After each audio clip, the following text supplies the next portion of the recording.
Bhaskaran sir sir இவர் சொல்கிற பார்த்தா பஸ்ஸில் நோட்டீஸில் ஒட்டி விட்றான் தமிழ்நாடு, அது போகிற வழியில் எடுத்து பிரித்து வேறு பேப்பரை வச்சு விட்ருவான். அப்புறம் படியேறும் பேருனா காட் ஹேர் கட்டுங்கிறார். ஒரே குழப்பமாக இருக்குண்ணா இது. சார் இது என்ன விளையாட்டா? வாழ்க்கை பிரச்சனை சார். 5 வருஷம் சார். இப்போ பிள்ளைங்க 5 வருஷம் பிள்ளைங்க வந்து சில பிள்ளைகள் தற்கொலை பண்ணிட்டு சும்மா ஒன்றும் கிடையாது. இது வரைக்கும் கடந்த 4.5 ஆண்டுகளில் 18 பேரும் தற்கொலை பண்ணியிருக்காங்க. சொல்லுங்க 18 பேர் தற்கொலை பண்ணியிருக்காங்க. என்ன சார் அரசு என்ன நடவடிக்கை? முதல்ல சகோதரர் பாஷா அவர்கள் இந்த போட்டித் தேர்வுகளுக்காக தொடர்ந்து குரல் கொடுத்து வருகிறார். ஒரு தன்னலமற்று செயல்புரிந்து பணிபுரிந்து வருகிறார். அவர்களுக்கு என்னுடைய வாழ்த்துகள், பாராட்டுகள். Very good. இப்போது சில விஷயங்கள் நம்ம தெளிவுபடுத்திடலாம். அந்த ஒரு விடைத்தாளில் 2 மதிப்பீட்டாளர்கள் 2 வேல்யூவர்ஸு, ஒருத்தர் 13 போட்டிருக்காரு, ஒருத்தர் 0 போட்டிருக்காருன்னா என்னுடைய புரிதல் என்ன அப்படின்னா 13 போட்டவர் தான் முதல்ல போட்டவர். 2வது மதிப்பீட்டாளர்கிட்ட போகும்போது இதை விட கூடுதலாகவோ குறைவாகவோ நீங்கள் ஏதேனும் போடுங்கள் அப்படிங்கும்போது அந்த 13 அவர் ஏற்றுக்கிறாருன்னு அர்த்தம். அந்த 0க்கு என்ன அர்த்தமாக என்னோட புரிதல் என்ன அப்படின்னா அவர் தனியாக போடுறதில்ல, பார்த்து விட்டு அது திரும்ப ரீவேல்யூவேஷன் போகும்போது ஆமாம் இது சரியாக தான் இருக்குது, இதில் ப்ளஸ்ஸோ மைனஸோ எதுவோ இல்லை அப்படின்னு சொல்கிறதுக்காக அது போட்டிருப்பார். என்னுடைய புரிதல் அப்படி தான். தனியாக வந்து போடுறதில்லை. 2வது ரீவேல்யூவேஷன் போகும்போது அதை நான் அப்படியே ஏற்றுக்கொள்கிறேன். அப்படி தான் நான் புரிஞ்சுக்கிறேன். அதனால் ஹைகோர்ட் அதை எடுத்துக்கல. மாண்புமிகு உயர்நீதிமன்றம் ஏன் அந்த கேள்வியை எடுத்துக்கொள்ளவில்லை என்றாலும் அவர்களும் அப்படி ஒரு புரிதல் இருந்திருக்கும், தேவைப்பட்டிருக்கும் நான் நம்புகிறேன். சரிங்களா? நான் வந்து அதிகாரப்பூர்வமாக சொல்லலை, என்னுடைய புரிதல் அப்படி தான். இதை விட ப்ளஸ் ஆர் மைனஸ் என்ன இருக்கும் பார்க்குறப்போது இல்லை அதை நான் ஏற்றுக்கிறேன் அப்படி இருக்கும். அப்படி இல்லைன்னா இன்னொரு விதி என்ன இருக்கும் அப்படின்னா 2 மதிப்பீட்டாளர் போகும்போது யார் அதிகமாக கொடுத்துருக்கிறார்களோ அதை நான் எடுத்துக்கொள்கிறேன் அப்படி ஒரு விதி இருந்து வச்சுங்களேன். அப்போ அவர் மதிப்பெண் தராமல் போயிருக்கலாம் அப்படிங்கிறது இது என்னுடைய புரிதல். இது அப்படி தான் இருக்காங்கன்னு தெரியாது, அதிகாரப்பூர்வமாக அது ஒரு புரிதல். அப்புறம் 2வது நீங்கள் வந்து அமைச்சரை பற்றி கேட்டீங்க. பொதுவாக இது மாதிரி பப்ளிக் சர்வீஸ் கமிஷன் விஷயங்கள்லாம் பொதுவாக அமைச்சர் மட்டத்துக்கு போகிறதில்லை. அவர் வந்து அந்த ஆணையத்தில் தான் பண்ணுவாங்க. ஏன்னா இட்ஸ் அ கான்ஸ்டிடியூஷனல் அத்தாரிட்டி. அது வந்து ஒரு கான்ஸ்டிடியூஷனல் பாடி. அது கான்ஸ்டியூஷன் ஆஃப் இந்தியாவிலே சொல்லுது பப்ளிக் சர்வீஸ் கமிஷன் பற்றி. அது வந்து சென்ட்ரல் சர்வீஸாக இருந்தால் யூனியன் பப்ளிக் சர்வீஸ் கமிஷனும், ஸ்டேட்டாக இருந்தால் ஸ்டேட் பப்ளிக் சர்வீஸ் கமிஷனும் தான் அந்த ரெக்ரூட்மெண்ட் பண்ணணும்னு சொல்லிட்டு கொடுத்துருக்காங்க. அது மூலம் தான் வருகிறது. அதில் கேள்வியிலையோ விடைத்தாளிலையோ அல்லது தேர்வு முடிவுகளிலையோ அநேகமாக எந்த ஒரு அமைச்சரும் நேரடியாகவோ மறைமுகமாகவோ ஈடுபடுவது இல்லை. என்னை பொறுத்தவரை அப்படி தான் அது நிலைப்பாடு. அப்படி தான். அது அப்புறம் என்ன நடக்குதுங்கிறது எனக்கு தெரியாது, அது தெரியாததுக்கு எனக்கு வாய்ப்பே இல்லை. அதனால் பொதுவாக இதிலெல்லாம் அவர்கள் வந்து அதில் தலையிட மாட்டாங்க. நீங்கள் சொல்கிற மாதிரி தான் அமைச்சருக்கு அதில் புரிதல் இருக்கிறதா இல்லையாங்கிற கேள்வி கூட அதில் வராது. ஏன் அப்படின்னா அமைச்சரவர் அப்படிங்கிறது எல்லா அமைச்சரவைக்கும் இருக்கக்கூடிய கூட்டு பொறுப்பில் அவரும் இருக்கிறார். அவருக்கு இந்த துறை தரப்பட்டிருக்கிறது அப்படின்னா மற்ற துறைகளைப் போல இல்லை இது. ஏன்னா இது வந்து கான்ஸ்டிடியூஷனல் அத்தாரிட்டி. அவங்களே எல்லாம் பண்ணிப்பாங்க. அவர்களுக்கான நிதி ஒதுக்கீடு தொடர்பான விஷயங்கள் இருக்கிற போது இவங்க கையெழுத்து போட்டு அனுப்புவாங்க. அதுக்கு மேலே பெரும்பாலும் அவர்கள் தலையிடுவது இல்லை அப்படிங்கிறத நிஜம். அது வணக்கத்துடைய மாறன் சார் கூட அதை தெளிவுபடுத்தினாங்க. அப்படி தான் எனக்கு தோணுது. 2 அப்புறம் 3வது இந்த கேள்வித்தாளில் இருக்கக்கூடிய குளறுபடிகள், அப்புறம் இப்போ நடந்துக்கக்கூடிய நடைமுறை சிக்கல். இதை விட ரொம்பவும் சீரியஸாக ஒரு நடைமுறை சிக்கல் ஒன்று வந்தது. ஒரு குளறுபடி நடந்தது. 2022 பிப்ரவரி மாதம் குரூப் 2 மெயின் எக்ஸாம் நடக்கிற போது விடைத்தாள்கள் மாற்றி தரப்பட்டன. யார் எழுதணுமோ அவருக்கு வேற ஒருத்தரோட விடைத்தாள் வந்துடுச்சு. ஏன்னா அப்போ தான் முதல் முறையாக ஒரு பரீட்சார்த்த ரீதியில் ஒரு எக்ஸ்பெரிமெண்டல் பேசிஸில் என்ன பண்ணாங்கன்னா விடைத்தாளியே அவங்களுடைய ரிஜிஸ்ட்ரேஷன் நம்பரும் போட்டிருந்தாங்க. யாரோட எக்ஸாமினேஷன் யார் எழுதுகிறாங்களோ அவங்களோட நம்பரு அதில் அந்த ஆன்சர் ஷீட்லேயே இருக்கும். ஆனால் இது வந்து அங்கே இருந்த இன்விஜிலேட்டருக்கு யாரும் சொல்லாமல் விட்டுட்டாங்க. இன்விஜிலேட்டர் சொன்னால் தானே தெரியும். அவர் பாட்டு எல்லாருக்கும் டிஸ்ட்ரிபியூட் பண்ணிட்டார். எழுத ஆரம்பிச்சிட்டாங்க. அப்புறம் தான் தெரிஞ்சது அந்தந்த ரிஜிஸ்ட்ரேஷன் நம்பர் யாருக்கோ அவங்க தான் கொடுக்கணும்னு சொல்லிட்டு எல்லாத்தையும் வாங்கிட்டு ரீடிஸ்ட்ரிபியூட் பண்ணாங்க. இதை தொடர்ந்து நான் ஒரு 3-4 கட்டுரைகள் எழுதினேன். முன்னணி 4 இதுகளில் எழுதினேன்.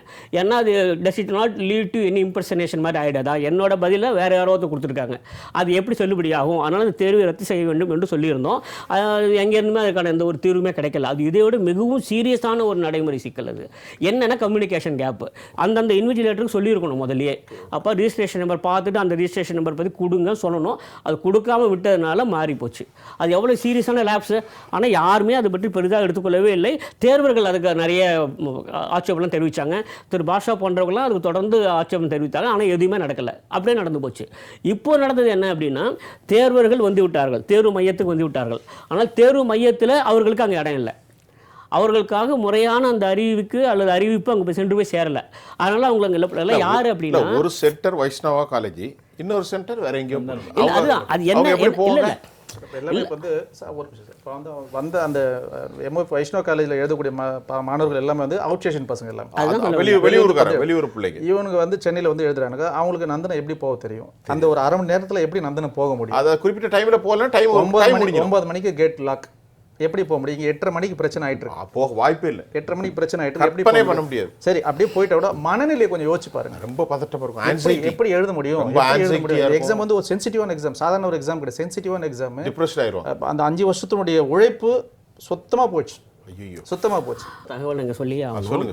இப்போது இந்த தேர்வு எழுதுவதற்கு வந்து விட்டார்கள், தேர்வு நடைபெறவில்லை, அவங்களோட மன உளைச்சல், அவங்களுக்கு எப்படி மனசு இருக்கும், அடுத்து என்ன நடக்கும்லாம் கேட்டிங்க இல்லையா? அதில் மிக முக்கியமான ஒரு செய்தியை நம்ம பதிவு செய்தாகணும்.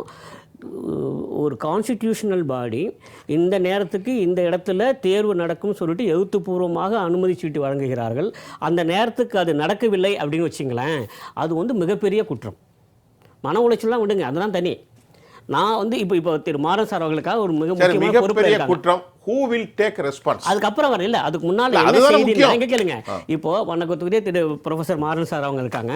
அவங்க வந்து இந்த தேயில வாப்பா உனக்கு இந்த மாதிரி இந்த இடத்துல ஒரு தேர்வு நடக்குது அப்படி அவங்க சொன்னாங்கன்னா அது நடக்கும்.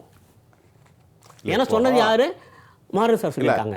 அதே மாதிரி இல்லை நான் சொல்ல வந்து என்னென்ன, நம்ம மன உளைச்சல்லாம் பேசிட்டு இருக்கோம் இல்லையா, அதை விட முக்கியமானது என்ன அப்படின்னா அதுக்கான ஒரு கிரெடிபிலிட்டி இருக்குல்ல, அந்த ஒரு நம்பகத்தன்மை இருக்குல்ல, அந்த ஒரு உறுதித்தன்மை இருக்குல்ல.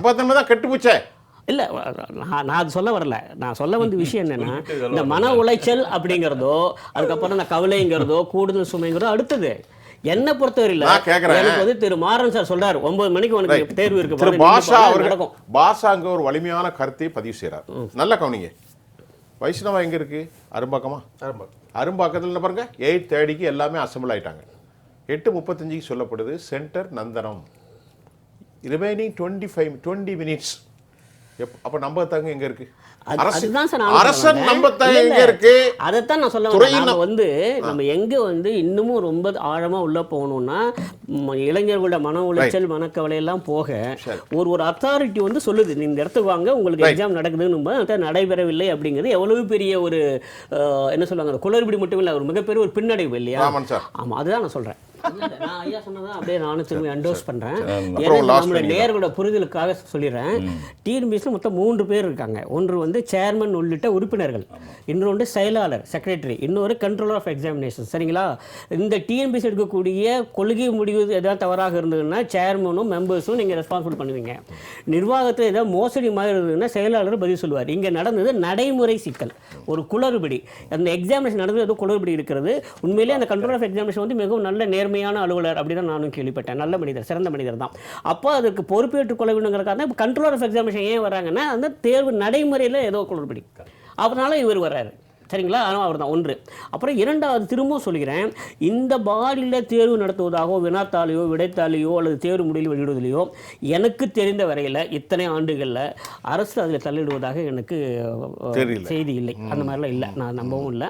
அப்புறம் மூன்றாவது சிறிய விளக்கம் மட்டும் கொடுத்துட்றேன். அந்த மதிப்பெண்கள் 13-0 சொன்னதில் பொதுவாக என்னென்னா, ஒருவர் கொடுத்த மதிப்பெண் இன்னொரு வாலிபருக்கு தெரியக்கூடாது, தெரியாமல் தான் போடுவாங்க இண்டிபெண்டாக.